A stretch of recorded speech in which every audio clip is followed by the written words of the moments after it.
Whoa, and welcome to our... This is our first review, isn't it? Yeah, it is. Yeah. Guardian of the Galaxy. No, it's Guardians of the Galaxy. You're not guarding a galaxy.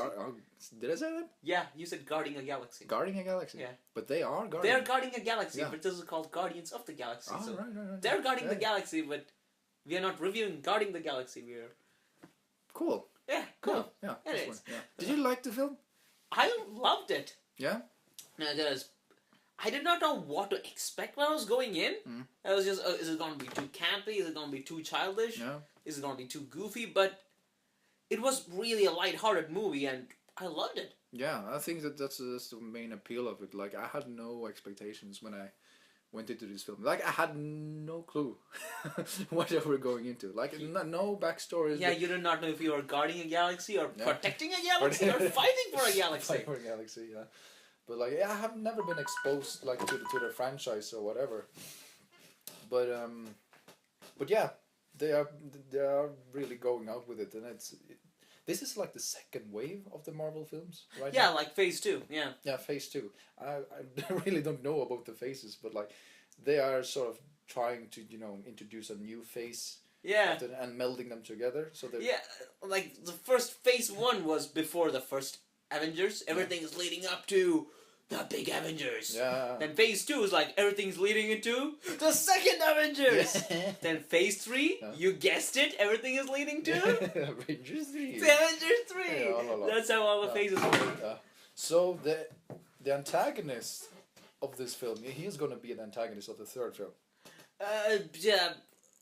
Yeah, that's technically a spoiler, but because in this movie, the main antagonist, the big boss, the guy called Thanos. Spoilers: if you have not seen Avengers, you're living under a rock.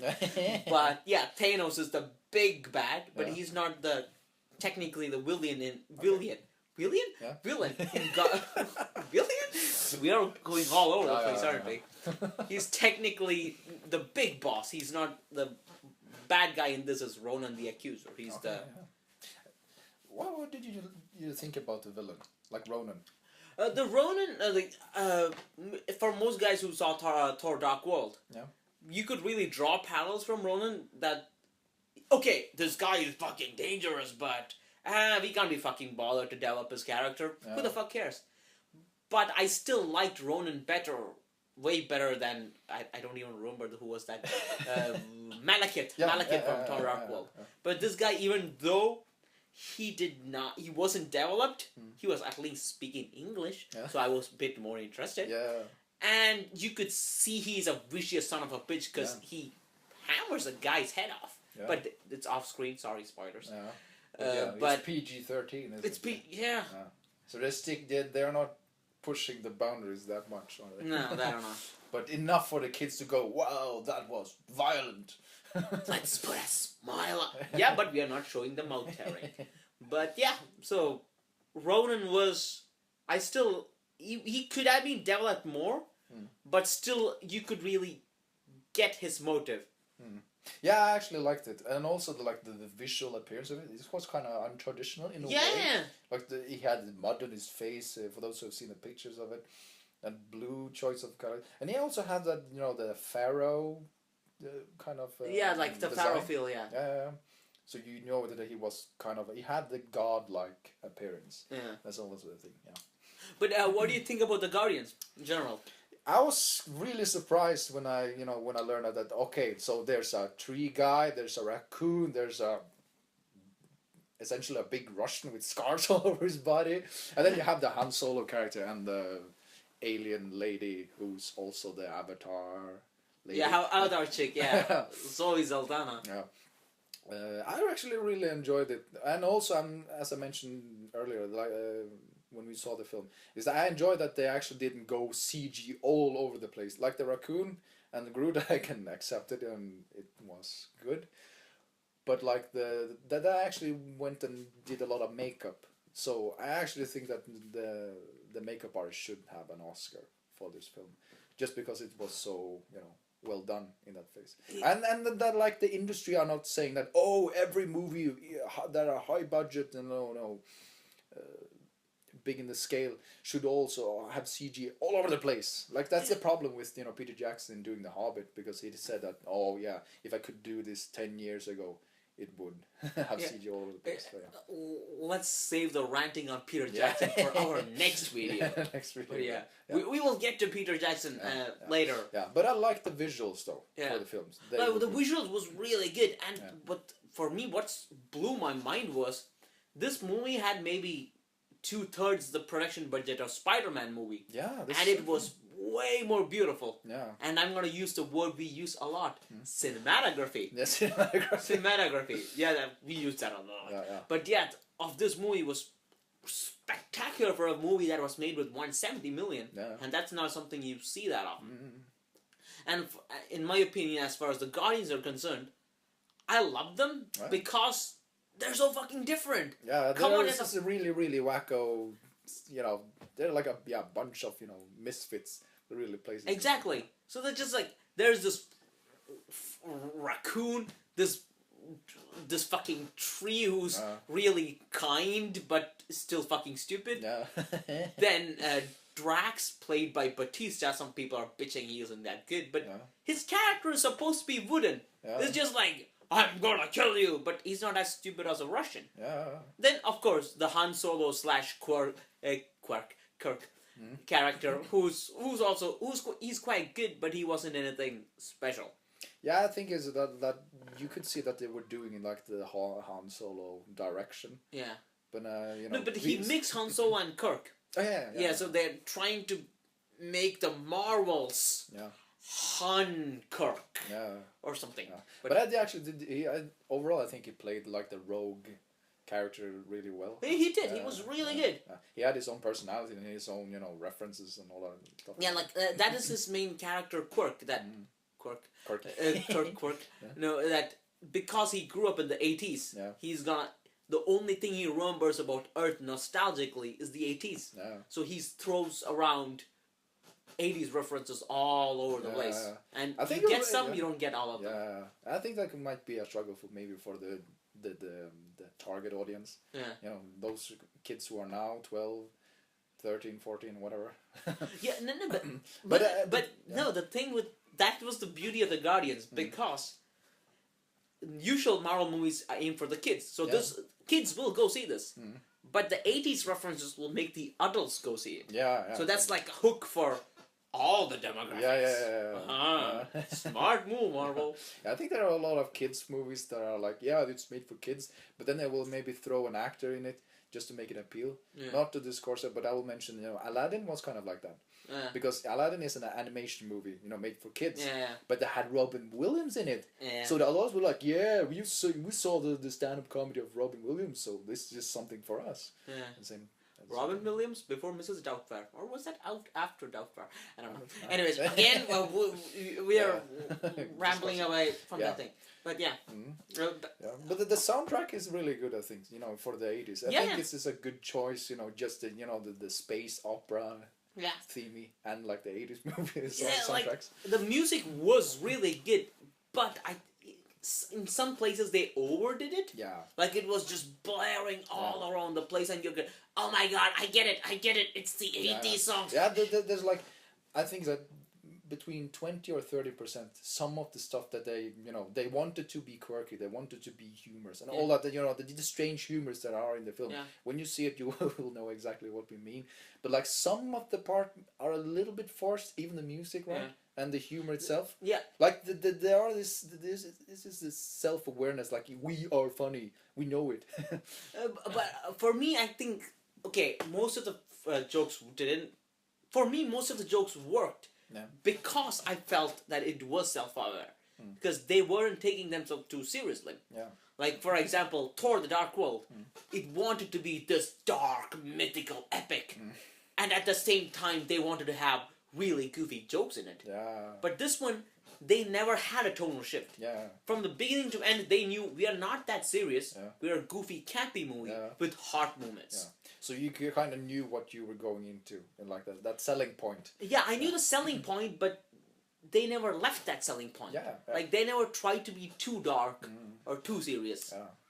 So that's why that, and most movies try to have these jokes in there, like one-line jokes. Yeah. Ooh, this is going to be the moment where the audience can be like, that's kind of funny. Yeah. But here, the thing with me is most of the one-line joke moments helped. Yeah. Because it never suddenly, fuck, wait, where did that come from? Oh, all right.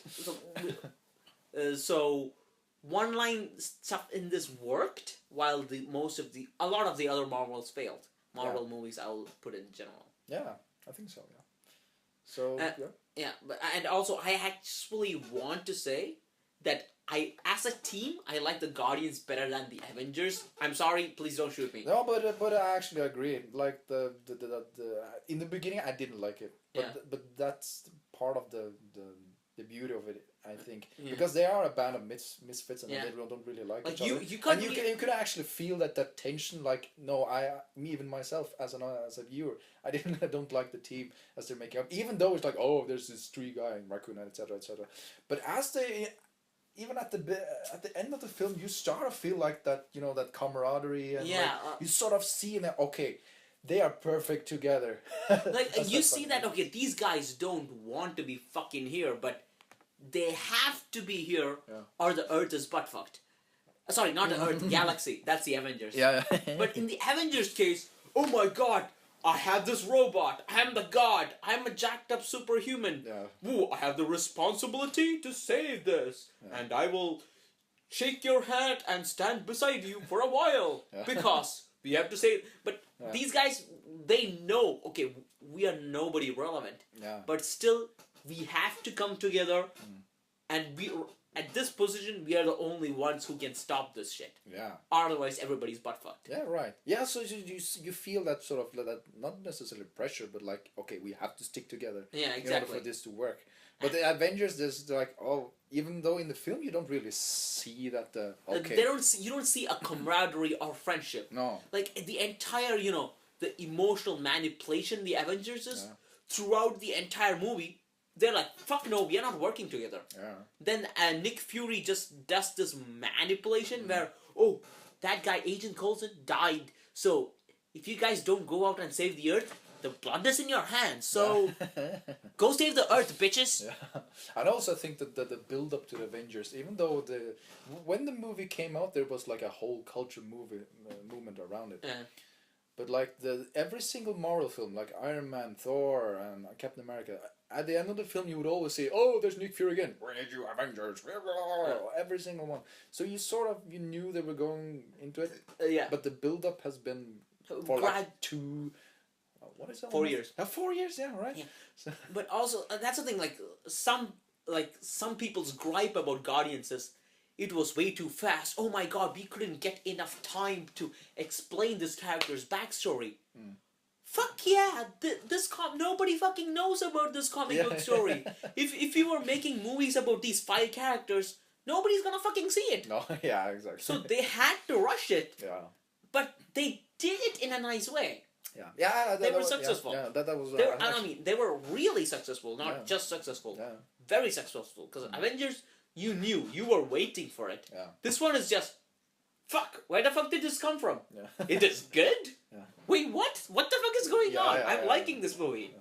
I think that was my main issue when I was watching it, because I enjoyed it and then didn't enjoy it like the first half of the film, because you're just sort of tossed into it and there's stuff happening all the time. At some point in the film there's like, what? There's a spaceship? I had to rethink what I was actually seeing. So it's like, okay, it's there, fine, okay. Fuck, let's deal with it. Yeah, just okay. Fuck it, I'll watch this shit. Yeah. Anyways. So yeah, but that's the thing and beauty of the film, like and the problem of the film, like you sort of halfway hate it in the first part. At the same time, you're enjoying it, the visuals and everything. Because it hits you suddenly. Just wait, what?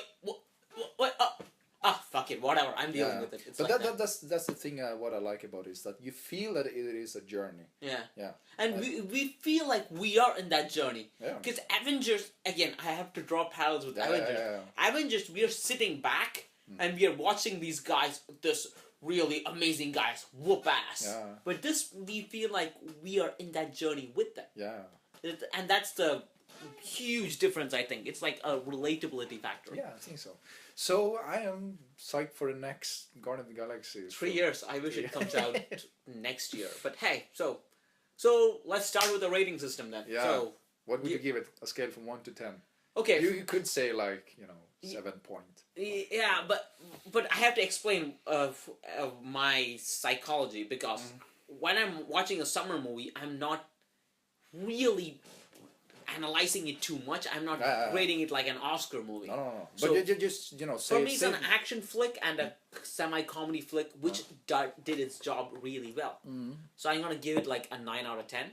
9 out of 10? Yeah. Yeah, not 9.1. No, I'll just give it 9 out of 10. I'm gonna be a little bit more harsh because I gave I love the Dawn of the Planet of the Apes film. Yeah, as I already mentioned. Yeah. But I would give this film 8.8. So 8.8. All right. Yeah. Okay. I'm just beneath a 9. So yeah. But that seems like okay. Sure. Yeah. Would you recommend seeing it in the cinema? Fuck yeah. Yeah, I would. And definitely I would say watch it in 3D because of another thing I was saying, like, if Star Wars was made now, this would be it. The action scenes. So I think people should watch it in 3D. Yeah, I think so. I think that in terms of summer films right now, I would say that this and Dawn of the Planet of the Apes are what you should enjoy. Yeah. But yeah. So yeah, go watch the film. And get back here. Yeah, get back here. So if you like this, give us a like, give us a subscribe, help us support us. We are support this. Yeah. Really our beta project. Beta project. Screen Sorcerers. Screen Sorcerers. So join in the crew and leave us a comment, say what you like, and yeah. Hopefully, like most people say. Yeah. Okay. All right. See you around.